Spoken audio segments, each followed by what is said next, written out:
세상을 보는 창, 세상을 여는 창, 세상을 바꾸는 창, 김창인의 창 시작하겠습니다. 이재명 대통령은 집권하자마자 가장 처음으로 휴전선 부근에서 매일 시끄럽게 터들어대던 확성기를 껐습니다. 그러자 바로 북은 남쪽을 향해 쏘아대던 대남방송을 꺼버렸죠. 서로 만나지 않아도 남과 북이 아주 작은 교감을 시작한 셈인데요. 그러나 한미 정상회담을 거치며 남북관계 회복이 얼마나 어려운 일인가를 또 생생하게 느끼게 됩니다. 북의 핵 보유에 대한 입장, 한미동맹에 대한 시각, 한미연합훈련에 대한 문제점 등 겹겹이 문제는 쌓여 있습니다. 오늘은 개성공단 지원재단 이사장을 지낸 바 있는 김진양 박사를 모시고 한반도 평화를 위한 과제가 지금 가장 시급한 게 무엇인지 한번 살펴보고자 합니다. 말보다 행동이 필요한 시기입니다. 어서 오십시오. 반갑습니다. 김진양입니다. 네. 어디 세종에서 좀 올라오시는 길이라고요? 기차 타고 오는데 예. 기차가 20분 연착해서 마음이 굉장히 급했습니다. 뛰어왔습니다. 기차 안에서. 예. 아무튼 이렇게 휴일날 쉬시는데 예. 오시게 해서 죄송합니다. 아닙니다. 현재 아주 급박한 일들이 막 벌어지고 있는데 사실 그 기막히고 황당한 일이 그저께 벌어졌어요. 그러니까 미국 조지아주에 있는 현대차를 미국 당국이 단속한다 하면서 네. 한국인도 뭐 불법 체류자 475명을 체포했습니다. 예. 근데 아시다시피 이 공장은 그 바이든 정부 때 아주 제조업 일자리 만들어냈다고 굉장히 자랑하던 곳 아닙니까? 우리 정부는 아주 강하게 유감을 표명했고요. 그 이 대통령도 이런 말씀을 좀 했어요. 보니까 우리 국민의 권익과 대미 투자 기업의 경제 활동이 부당하게 침해돼서는 안 된다. 뭐 이런 발언을 하셨는데요. 사실 좀 뭐라 그럴까 거액의 투자를 사실 강요받았잖아요. 그래놓고 또 이렇게 뒤통수 쳐도 되나 뭐 이런 생각도 들고 하는데요. 마치 그 한미 관계의 현 주소를 보는 듯한 기분도 들고 이 문제 좀 어떻게 짚어주십시오. 똑같이 분노스럽죠. 네. 당황스러운 정도가 아니고 네. 저는 이 문제를 딱 보면서 단도직입적으로 이렇게 생각했습니다. 아, 미국이란 나라가 잘 안 돌아가는구나. 뭐냐 하면 예. 한미 정상회담 그 과정 속에서 여하간에 약 6천억 달러를 투자하게 돼 있지 않습니까? 그렇죠. 경제협상, 관세협상이라는 명목이었지만 사실은 관세 폭탄에 가깝죠. 바이든 정부 때 사실 이거 현대차하고 LG 쪽에서 NS솔루션 그래서 결국 배터리 공장입니다. 그 당시에 이것도 미국이 그렇게 원해서 공장을 짓고 있고 공장 준공 거의 99% 단계입니다. 사건의 본질이 뭐냐면요. 네. 공장 건설 현장에 있는 한국 엔지니어 기술자들입니다. 예. 미국의 이민국에서 이게 조사가 나왔는데 뭐냐면 불법 이민을 계속 색출해내고 있잖아요. 예. 여기에 건설 노동자, 건설 일꾼들은 사실은 취업 비자, 워킹 비자를 받아야 되는데 예. 미국에서 워킹 비자 안 내줬어요.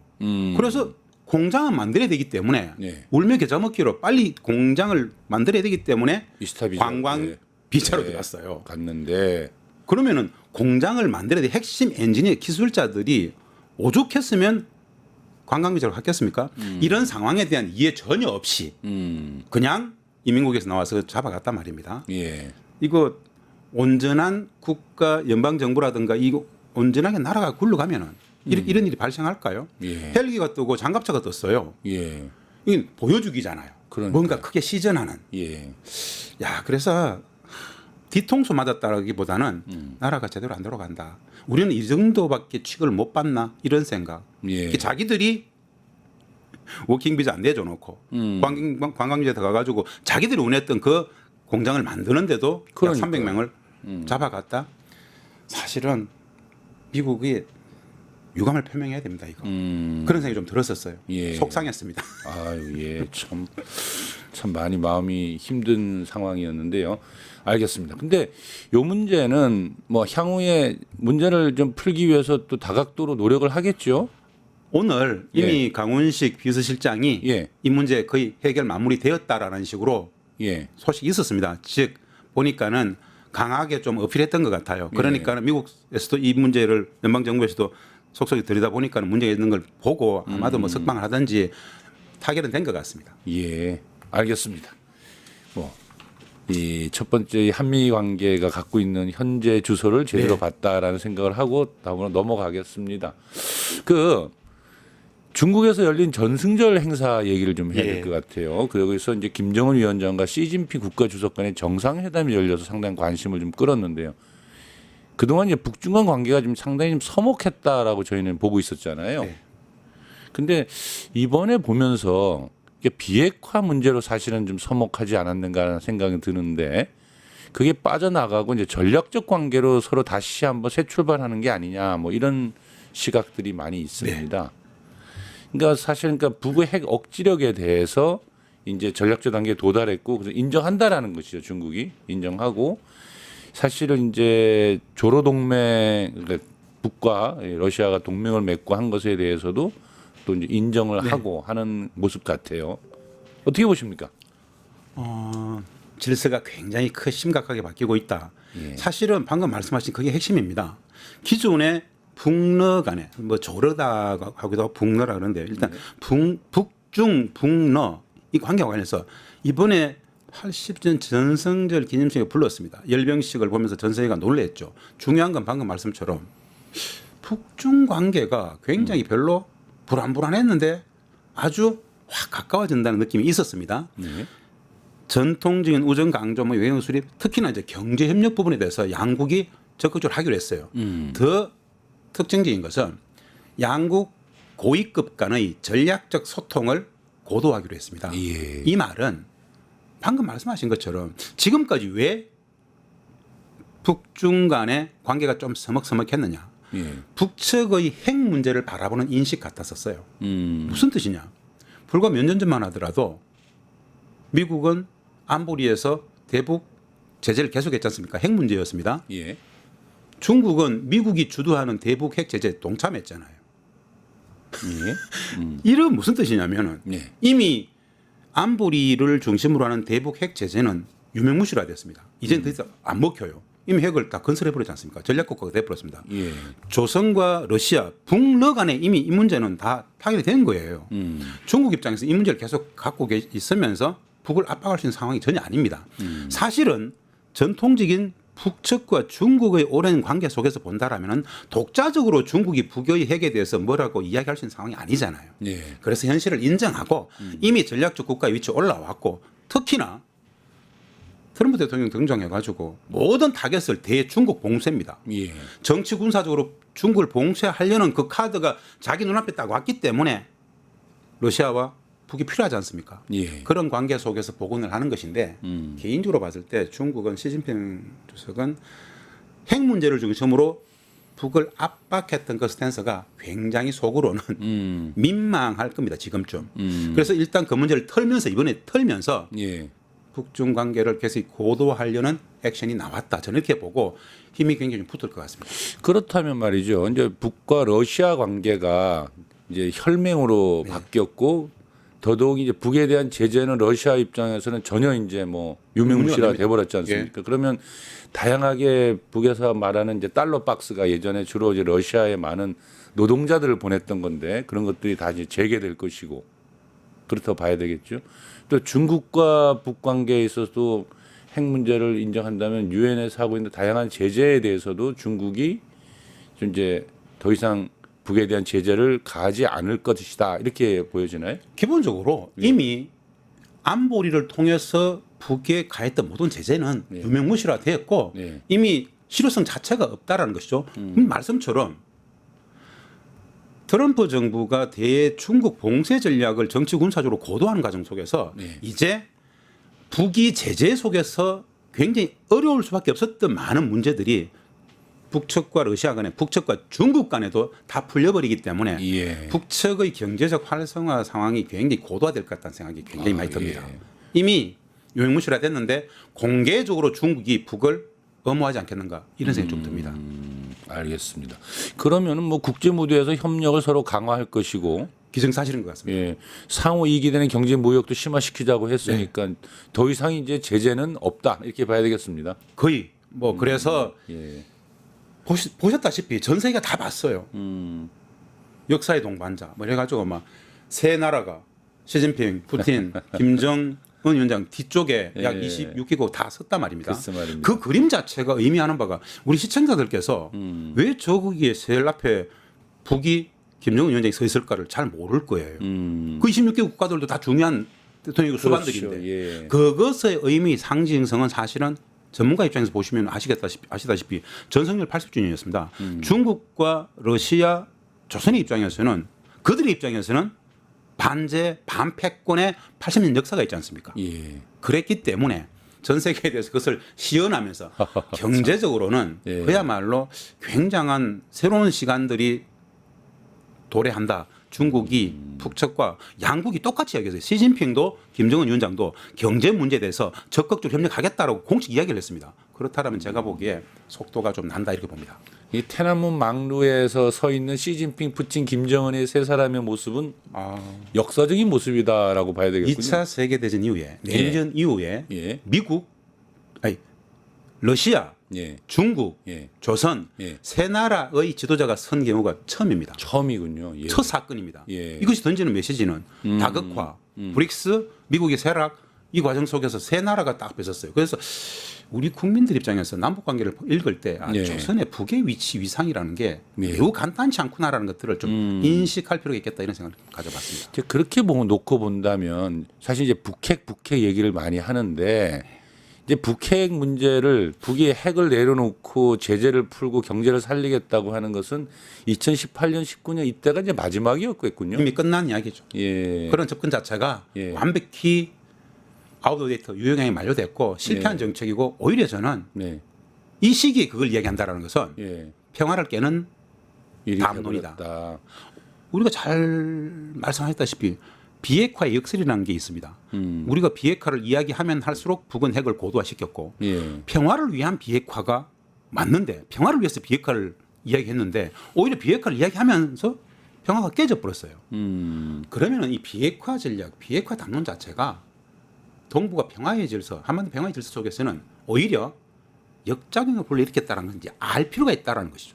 최근에 보면 이제 미국도 북의 핵 보유에 대해서 좀 인정하는 발언을 좀 많이 하고 있어요. 뉴클리어 이야기 안 합니다. 파워라고 하고 그죠. 트럼프 대통령이 얘기 안 합니다. 예. 트럼프 대통령이 이야기하는 비핵화는 어떤 비핵화냐? 예. 비핵 군축입니다. 예. 이 비핵 군축은 북에게 하는 얘기가 아닙니다. 예. 트럼프가 가끔씩 중국과 러시아에 대해서 협상의 아젠다를 꺼낼 때 전 세계의 비핵 군축과 관련해서 얘기하는 것이지 맞습니다. 북의 비핵화에 예. 대해서는 얘기 안 한다는 것이죠. 이제 이미 예. 그렇게 돼버렸는데, 근데 아직 우리 정부가 이번에 내놓는 안을 보면 아직도 북한 비핵화 얘기를 하고 있는 듯한데. 정책 실패입니다. 정책 인식의 실패. 실패이고 상황 분석의 실패이며 정책 실패, 평화의 실패입니다. 남북관계 보고는 이렇게 가면 없습니다. 진짜 제대로 읽어야 됩니다. 지난 30년간 한때는 북의 비핵화, 한반도의 비핵화가 평화의 진전을 위한 중요한 아젠다였어요. 그런데 이미 6년, 7년 전에 이 핵 문제는 끝나버렸습니다. 사실 그것은 마지막 기회였군요. 그렇죠. 2018년 4.27 판문점선 6.12 싱가포르 합의 9.19 평양선은 그 시기에 절호의 기회가 2019년 하노이 노딜 되면서 끝나버렸습니다. 그렇습니다. 다시 이걸 꺼내는 거는 네. 북에 대한 대북 적대 정책의 상징처럼 다가갈 것이기 때문에 진짜 이건 이야기하면 안 된다. 오히려 그 시간에 평화의 복원을 이야기하는 게 맞다라고. 흘러간 옛 노래가 돼버렸군요. 많이 흘러갔다. 예. 원래 보면은 이제 핵이라고 하는 것은 이 만들어지기 전에 핵 협상을 그렇죠. 하는데 이미 만들어지고 핵 보유국이 되면 보유국이 된 뭐 인도나 파키스탄이나 또는 뭐 이 영국이나 프랑스나 핵 비핵화 협상을 하지는 않잖아요. 그런 것이죠. 우리 시청자분들께서 이런 상정을 한번 해봤으면 좋겠어요. 트럼프 대통령이 네. 중국에 대해서 네. 러시아에 대해서 비핵화라고 말 안 하거든요. 안 하죠. 그 얼토당토하는 이야기잖아요. 예. 그 얼토당토하는 이야기를 트럼프는 북이 안 한다는 이야기입니다. 근데 우리만 참. 러시아한테 예. 중국한테 핵 내려놔라라고 똑같은 이야기를 지금 북에게 한단 말입니다. 예. 이건 관계 회복에 대한 요만큼의 생각이 없다라는 것이죠. 이 앞으로 참 굉장히 중요한 예. 이 인식의 대전환이 문제입니다. 필요합니다. 예, 엄청난 대전환을 예. 해야지 이제 해결이 되는 문제 예. 같습니다. 예, 오늘 그건 그 정도로 짚겠습니다. 국민의힘 얘기를 좀 해야 될 것 같은데요. 그 장동혁을 당 대표로 선출했습니다. 그러니까 스스로 그거의 길을 좀 선택했다라고 보여지는데요. 예. 이제 그 장동혁 대표가 취임 연설에서 모든 우파 시민들과 연대해서 이재명 정권을 끌어내리겠다 뭐 이런 발언을 했습니다. 그리고 또 온라인과 거리에서도 극우의 준동이 사실 계속되고 있어요. 그러니까 전환기를 비롯한 극우 유튜브들은 여전히 이제 탄핵 음모론, 또 내란 무죄론 뭐 이런 걸 퍼뜨리고 있고요. 또 여론을 교란하고 있죠. 국민의힘 지도부도 이를 받아쓰고 재생산하면서 당의 정치적 프레임이 극우 선전선동과 약간 이제 결합되고 있거든요. 그래서 저는 이게 굉장히 걱정스러운 게 태극기 집회 세력은 대선 무효를 외치고 윤 어게인 외치고 있고요. 길거리에서. 그리고 내란 재판은 자꾸 늘어지고 있고 온 사회는 또 양분돼서 끝모를 대립을 하고 있고요. 이제 자금의 한국 상황이 대단히 좀 위험스럽다 이런 생각을 많이 듭니다. 여기에 대한 좀 평가를 좀 해주시죠. 시대착오적이다. 시대착오적이다. 그들은 우파가 아닙니다. 우파가 아니다. 저 정치학자잖아요. 예. 좌우, 예. 진보와 보수를 논할 수 있는 위치에 있지 않습니다. 제가 보기에는 우리 공동체를 파괴하는 사실은 제 눈에는 반국가 삼으로 보여요. 예. 기본적인 자유, 민주주의, 평화, 정의 이런 인간 존엄성과 관련된 가치들을 여기 대입시킬 수가 없어요. 너무도 명료한 내란, 쿠데타 상황에 대해서 다시 윤 의원이 얘기한다. 반헌법이고 법을 위반하는 거예요. 이런 것이 용납될 수 있는 사회 분위기 자체가 저는 굉장히 좀 의아합니다. 저는 가끔씩 그 집회 가서 옆에서 들어봅니다. 눈 뜨고 못 볼 정도입니다. 그만큼 이 전쟁 체제, 분단 체제가 얼마나 왜곡되어 있었으면은 이런 정도의 주장들을 막 해도 되는 거구나. 한마디로 대부분의 유언비어, 거짓들을 절대적 진실인 것처럼 믿고 있는 네. 자기 동호에 빠져 있는 근데 심각한 상황이죠. 시대착오적이죠. 더 큰 문제는 근데 그 틈만 나면 미국의 극우 세력들이 있지 않습니까? 마가 그룹이라고도 불리고 또 극우 세력들도 있는데 이들이 한국을 공격해요. 이번 그 정상회담 전에도 뭐 미국의 고든챙이라든지 예. 이제 뭐 모스탄류들이 한국에 대해서 끊임없이 부정적 인식을 확산시키는데 뭐 부정선거를 했다, 종교를 탄압한다, 또 뭐 정치인들을 숙청했다, 뭐 이런 얘기들을 막 퍼뜨리고 그게 트럼프의 입을 통해서도 나왔단 말이죠. 근데 이런 말도 안 되는 주장들이 여과 없이 또 한국 언론에 노출되고 또 국민의힘도 이를 또 받아서 또 확산시키고 그래서 더더욱 걱정이 돼요. 이거 단도직입적으로 예. 지배 전략이죠. 분단 체제, 전쟁 체제. 미국이 진짜 대한민국의 민주주의, 평화 이런 문제에 대해서 진짜 지극한 관심을 가지고 막 그럴까요? 사실은 지난 80년 한반도 분단 체제, 전쟁 체제가 유지되고 있는 그 비결과도 사실은 일맥상통하죠. 예전에 트럼프 대통령이 지금 집권하자마자 올 초에 네드, 네. USAID, CIA 개혁했지 않습니까? 예. 그들이 1년 연간 뭐 50억 달러, 100억 달러씩 써가지고 아시아 전체 여론 조작하듯이 예. 대한민국에 말도 안 되는 우익 보수 집단들 돈 줘가지고 효전사 앞에 가가지고 대북 전단 뿌리게 하고 이런 심리전 했던 거 기억나시지 않습니까? 예. 그 연장에 있는 아루라고 좀 봅니다. 예. 그런 말도 안 되는 짓들을 하고 있다는 것이죠. 속속들이 특히나 미국 같은 경우에 지난 70년 그랬기 때문에 똑같은 악순환을 하고 있다. 이게 진짜 시대착오적이다. 반공동체적입니다. 반국가적입니다. 진짜. 그러니까 이게 한미 극우 동맹이 형성돼 가지고 지금 가고 있다 이렇게 그게 봐야죠. 예. 분단 체제를 사실 유지해 왔던 반공 반북의 극우 이데올로기를 만들었던 핵심이었지 않습니까? 어찌 보면은 이제 막판에 몰린 것 같아요, 이들이. 미국의 적나라하게. 패권이 무너져 내려가고 있는 모습과 함께 똑같습니다. 우리나라의 분단 세력, 예. 극우 세력들이 막 집결하고 있는 게 예. 어찌 보면 이제 마지막의 모습이 아닐까. 이런 그들이 생각이 가장 드는데. 외치는 게 뭡니까? 반공이거든요. 예, 종북. 예.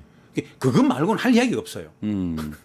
공동체의 가치를 위해서 할 이야기 없어. 그러니까. 무엇을 반대하는 것 자체가 목적이었던 아니 70대 60대도 아니고 아직도 맹목적 반공에 빠져가지고 공동체를 그건, 예. 지금 방금 속보가 떴습니다. 네. 보니까요 일본의 이시바 총리가 사퇴를 했네요. 네.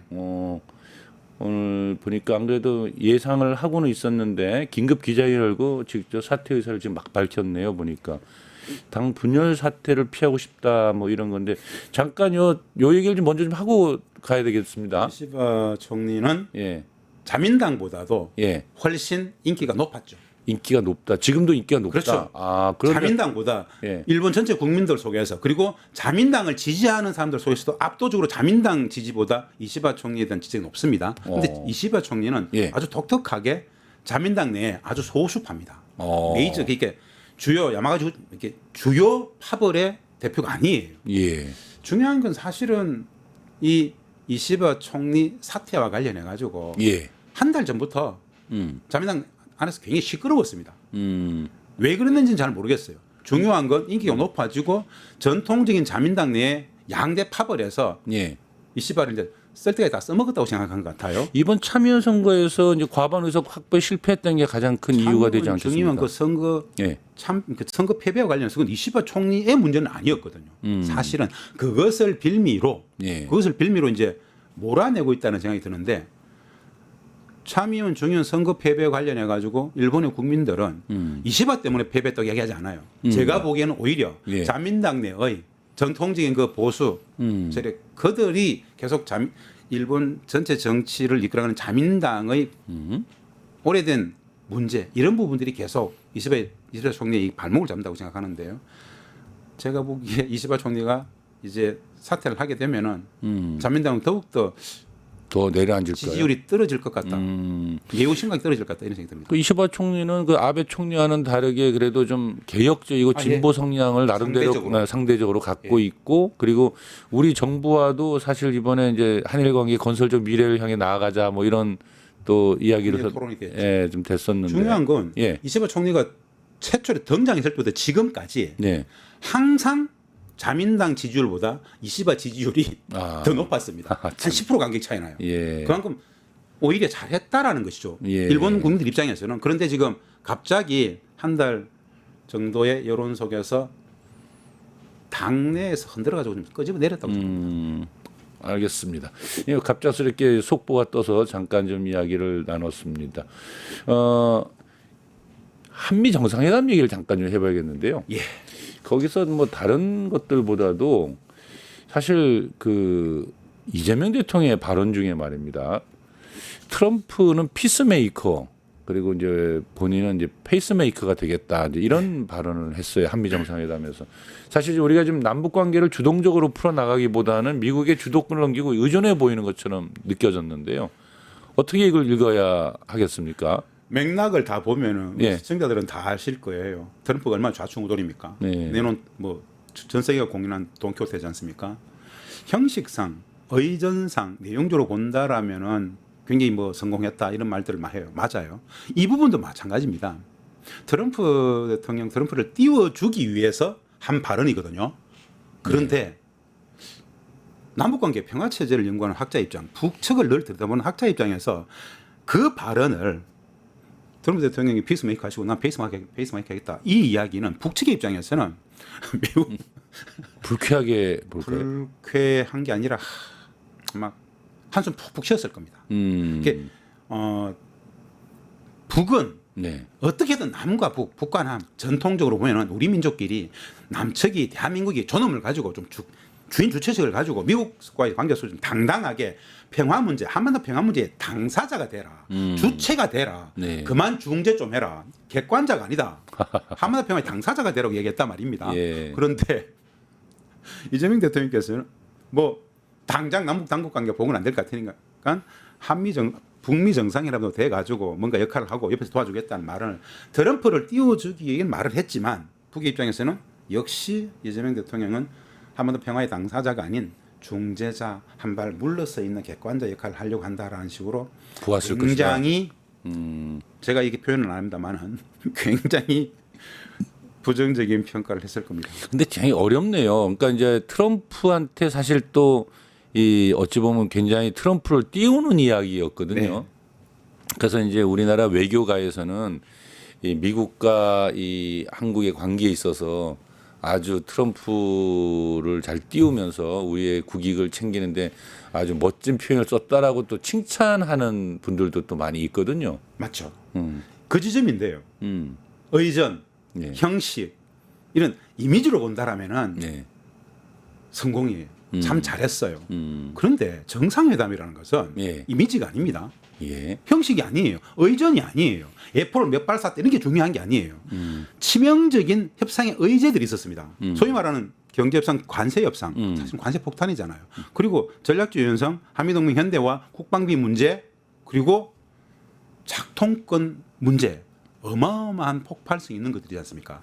이것과 관련된 모든 내용은 하나도 안 나왔어요. 이번에 공동성명도 없어요. 공동성명도 없고 대화 자체가 안 되었다 봐야 됩니까? 아니면 제가 실무적으로는 보기에는 예. 이번 정상회담 이전에 기재부 장관부터 상무장관 만나고 예. 안보실장이 가가지고 만나고 많이 했거든요. 예. 이미 7월 30일 날 한미 정상회담 이미 이전에 예. 일찍 트럼프 대통령이 7월 30일 날 자기 개인 SNS에 발표했던 관세 협상의 내용이 있어요. 뭐 3,500억 달러를 투자하기로 했다. 우리는 무관세로 하고 한국 그에 대해서 얼마를 하겠다. 굉장히 많아요. 많았죠. 하나하나 예. 하나가 굉장히 치명적인데 그런 내용들을 이번 정상회담에서 아마 드러냈을 거예요. 근데 이재명 대통령께서는 그거를 하나도 합의 안 해준 거예요. 아, 합의를 했으면 발표를 해야 되는 거예요. 그렇죠. 그걸 모면한 거예요. 예. 그러면서 실무 협상에 다 넘긴 겁니다. 제가 보기에는. 아. 그래서 눈앞의 위기는 모면했는데 그렇다고 지금부터- 그 본질이 사라졌느냐. 예를 들어서 전략적 유연성, 한미동맹 현대화 문제 이거 치명적이지 않습니까? 예. 작통권 환수하는 문제, 국방비 정해하는 문제. 사실 CSIS 가가지고 대통령께서 발언했거든요. 예. 3.5%만 한다는 이야기 있었습니다. 이런 것들이 합의는 안 됐어요. 그런데 그거 이제 앞으로 한미 연례 안보 협의회 SCM 예. 그리고 합참의장하고 저쪽 군 대표가 하게 되는 MCM 연말에 다 다가옵니다. 그때쯤 되면은 팩트시트 갖고 와가지고 이거 어떤 테임 타입을 가지고 어떤 일정 속에 어떻게 하려고 들이밀 거예요. 그때 굉장히 위험하다. 그러면 지금 한미 정상회담에서 나왔던 이야기들이 좀 발표되지 않았다 해서 넘어간 것이 아니라 이제 사람이 지금부터 이제 시작이네요. 물 그렇다면. 밑에서 엄청나게 해야 됩니다. 예. 그래서 제가 예. 꼭 이야기하고 싶은 게 이재명 대통령께서는 못 받아들일 게 많을 겁니다. 그러면은 이 협상의 내용들을 의제를 국민들한테 소상히 밝히면 됩니다. 밝히고 무슨 뜻이냐? 네. 전통적으로 한미 정상회담 이런 거 보면요 안보 의제가 많기 때문에 대비로 해요. 대비로 하면은 협상의 대표들 관료들은 미국한테 끌려갈 수밖에 없습니다. 국민 주권 정부잖아요. 국민 주권 정부기 때문에 공개해야 국익에게 치명적인 손상이 갈 수 있기 때문에 특히나 한미 동맹의 현대화 전략적 윤석 문제는 예. 한국 군대의 외국 나가는 문제도 있을 수 있습니다. 예. 이런 문제는 국회 동의 사안입니다. 그렇다면 예. 이 사안들 자체가 굉장히 치명적이기 때문에 국민들에게 물어보고 하겠다라는 식으로 국회하고 협의를 통해서 하겠다고 하면서 네. 이렇게 진행되고 있다는 것들을 국민들이 알아야 국민들이 스포트를 내가지고 지지를 하면서 한미 정상회담 이후에 후속 협상들을 국익이 손상이 가지 않는 선에서 할 수 있을 거라는 생각이 듭니다. 그 전략적 유연성 얘기가 나와서 말씀인데요.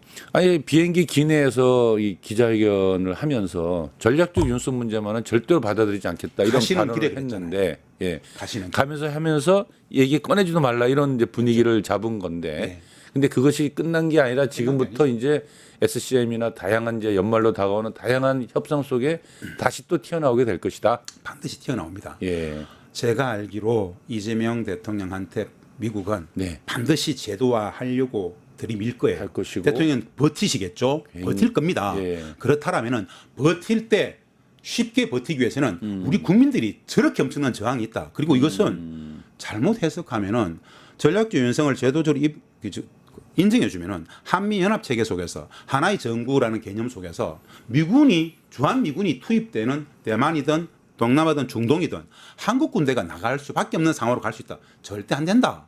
라는 식으로는 버텨야 됩니다. 이거 안 버티면 네.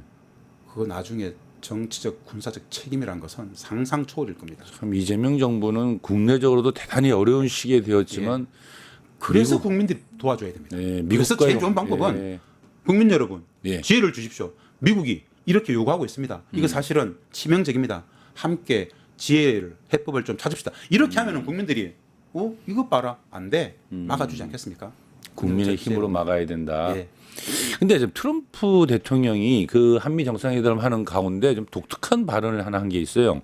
주한미군 기지를 미국이 직접 소유하겠다 뭐 이런 발언을 했어요. 그 진위가 뭡니까? 아주 계산된 발언입니다. 아, 아주 그게 계산된 실수한 게 아니고. 저는 예. 그 장면을 보면서 트럼프 대통령이 그런 생각을 할 만큼 저는 기민한 것 같지는 않아요. 아, 그렇습니까? 그렇잖아요. 그럴 거 신경 안 씁니다. 미치광이 전술을 많이 주한미군 쓰는데. 사령관이다. 예. 태평양 사령부다. 소위 말하는 예. 미국의 군사적 팽창주의의 작전 계획을 짜는 그들이 예. 한미 동맹의 현대화의 핵심은 전략적 유연성, 즉 주한미군을 전 세계 마음대로 막 투입할 수 있는 권한을 달라는 거죠. 달라는 예. 거였거든요. 노무현 대통령은 돌아가실 때까지 그건 안 된다 그랬었습니다. 예. 여하간에 이게 제도화 시키겠다라는 게 이재명 정부 때 제도화 시키겠다라는 게 지금 미국 입장 같죠. 그렇죠. 그런데 말입니다. 예. 전략적 연성 문제 이게 골치 아픈 거 한 방에 해결할 수 있는 방법이 있습니다. 뭐가 그게 뭐냐? 있을까요? 예. 평택이든 군산이든 주한 미군이 주둔하고 있는 그 땅 점유권을 갖고 있잖아요. 예. 소유권을 예. 미국이 갖게 되면 예. 그 기지가 공격을 받으면은 미국 본토가 공격받는 거하고 똑같은 이야기입니다. 그러면 한미 동맹의 한미 상호 방위조에 근거해서 우리는 자동 개입입니다. 아, 자동 개입하게 된다. 이거 예. 왜 굳이 지금 미군들이 쓰는데 아무런 문제도 없는데 왜 굳이 형식상의 소유권까지 요구를 하게 되느냐? 전략적 연성 문제라든가 한미동맹 현대화 문제, 대한민국과 미국은 하나의 한 몸이야. 현장에서 한마디로 몸빵할 수 있는 총알바지는 대한민국 군대가 되게 할 수 있는 가장 쉬운 방법이 예. 소유권을 줘버리면은 그것이 공격받으면 자동 개입입니다. 이건 묻고 따질 게 없어요. 그런 또 깊은 뜻이 있네. 그 미군 기지가 미국 영토가 돼 버리면서 미군 기지가 공격받으면 미 본토 공격으로 간주한다. 예, 똑같은 내용이 하나 있습니다. 그러면 한미 동맹 한미 상호 방위 상호 방위 조약 4조에 근거해서 바로 자동 개입이잖아요. 자동으로 한국군도 그 전쟁에 예. 개입하게 되고 결국은 중국과의 갈등 속에서 우리가 그냥 전체가 다 회피가 안 된다. 예, 개입하게 요거 된다. 이거죠. 비슷한 게 예. 이번에 관세 협상과 관련해서 경제 협상 관련해서 한 가지 사안 중에 보면요. 예. 1,500억 달러를 예. 조선업에 투자한다 그랬지 않습니까? 예, 그랬죠. 비슷하게 예. 미국의 군함, 미국의 전함을 예. 한국의 조선소에서 유지, 정비, 보수 수리 보수한다는 거죠. 예. 내용이 있습니다. 예. 이거 협상해야 됩니다. 예. 항공모함, 예. 전함, 구축함이 들어와서 유지 보수하는데 보통 3년, 4년, 5년씩 걸리죠. 어. 그러면 상시정박입니다. 상시정박. 예. 그러면 뭐죠? 이 말은 미국의 항공모함과 이 모든 것들이 유사시 어떤 전쟁 상황이 아니라 일상적으로 365일 일상적으로 그냥 한국에 있겠다라는 겁니다. 예. 그거를 평택부터 이런 아주 뭐 울산이든 군산이든 남해 쪽에 광양이든 그냥 미군이 독점적으로 쓰게 되는 항구를 내놔야 되는 상황일 거예요. 예. 왜 오겠습니까?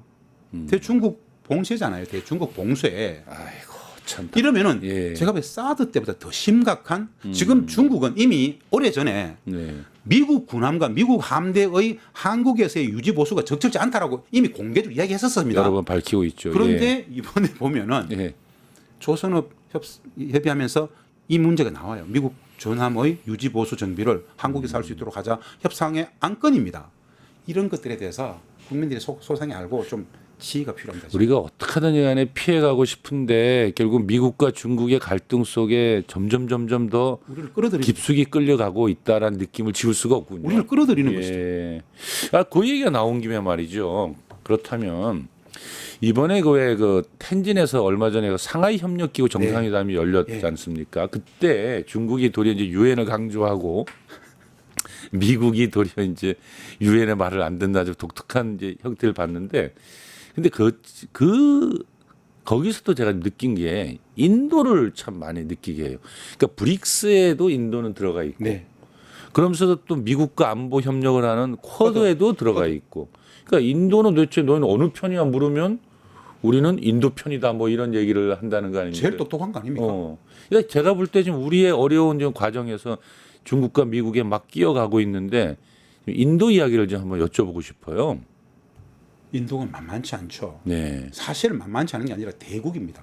그렇죠. 전 세계에서 나라 국민이 제일 많습니다. 예. 15억 대국이죠. 예, 아시다시피 냉전 체제가 딱 등장했을 때 가장 툭 치고 나왔던 비동맹 외교 기억나시죠? 네. 제3세계 비동맹 외교의 핵심 중의 핵심이 인도입니다. 아, 그 비동맹 외교를 이끌었던 전력이 있습니다. 근데 그 비동맹 외교를 결국 깬 게 미국이었습니다. 제3세계가 뭉쳐가지고 우리는 양정 어디에도 진영에도 들어가지 않겠다 했을 때 사실 그 하나하나 케이스 바이 케이스로 객객객파했던 게 미국이었습니다. 이런 전통이 있는 인도의 외교 전략인데 예. 우리는 인도를 줄타기 전략, 뭐 전략적 자율성 확보 이렇게 얘기하는데 그만큼 줄타기 전략이든 전략적 자율성이든 결국 하나입니다. 인도는 인도의 국익을 위해서 외교를 한다는 뜻이죠. 그러니까 전통적으로 중국과의 안 좋은 관계 속에서 미국을 확실히 활용하지 않습니까? 네. 그래서 미국과는 쿼드, 미국, 인도, 일본, 호주 군사적으로 굉장히 가깝지 않습니까? 그러니까요. 그런데 러시아하고는 전통적으로 방산 협력을 합니다. 인도는 무기의 많은 부분을 러시아를 갖고 와요. 러시아산을. 미국은 무시하지 못하죠.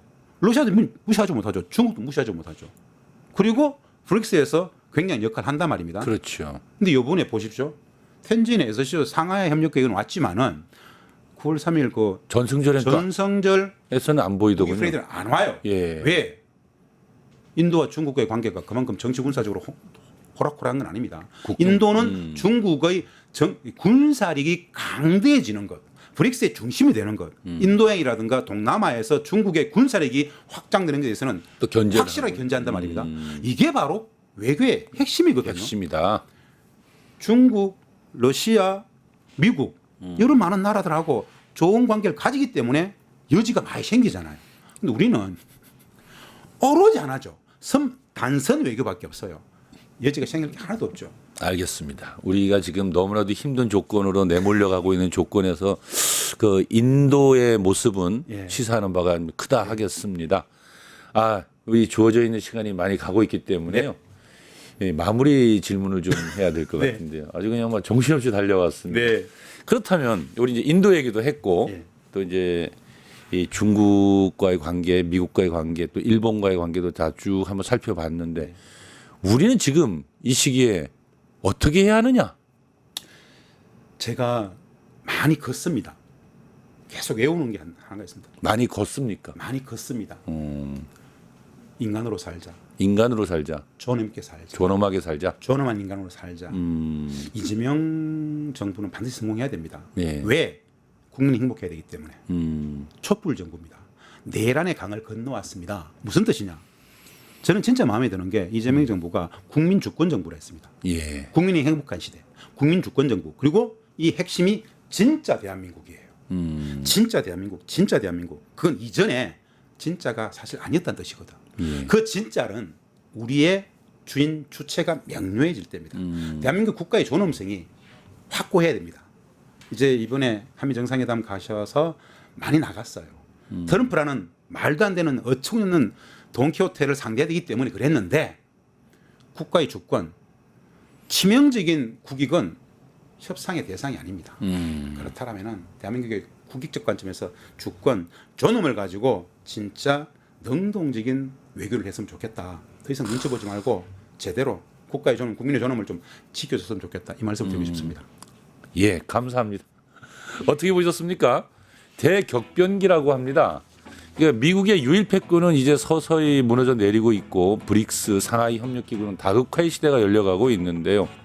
오늘 나온 말씀 중에 가장 국익, 특히나 주권의 문제는 협상의 대상이 아니다라는 말씀 아주 기억에 남습니다. 대한민국은 미국과 군사적 동맹을 맺고 있고 떼려 뗄 수 없는 관계를 형성하고 있고요. 또 우리는 중국과 경제적 이익을 공유하고 문화적으로도 상당히 관계를 이루고 있죠. 한반도는 여전히 전 세계 유일한 분단 국가로 그리고 70년 이상 전쟁을 마치지 못한 곳이기도 합니다. 국민 주권 정부답게 동맹 일변도 외교에서 벗어나 다국화 추세에 맞춰 슬기롭고 당당한 외교와 국방 정책이 필요한 시기라고 보여집니다. 함께해 주신 여러분 감사합니다. 오늘 거침없이 소신을 밝혀주신 김진영 박사님 감사합니다. 고맙습니다. 세상을 보는 창, 세상을 여는 창, 세상을 바꾸는 창, 김창인의 창이었습니다. 파타타타 증권봉합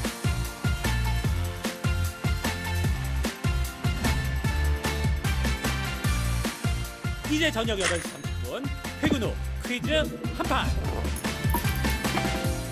혼자 하지 마세요. 같이 해요. 매일 저녁 8시 30분 많은 참여 바랍니다.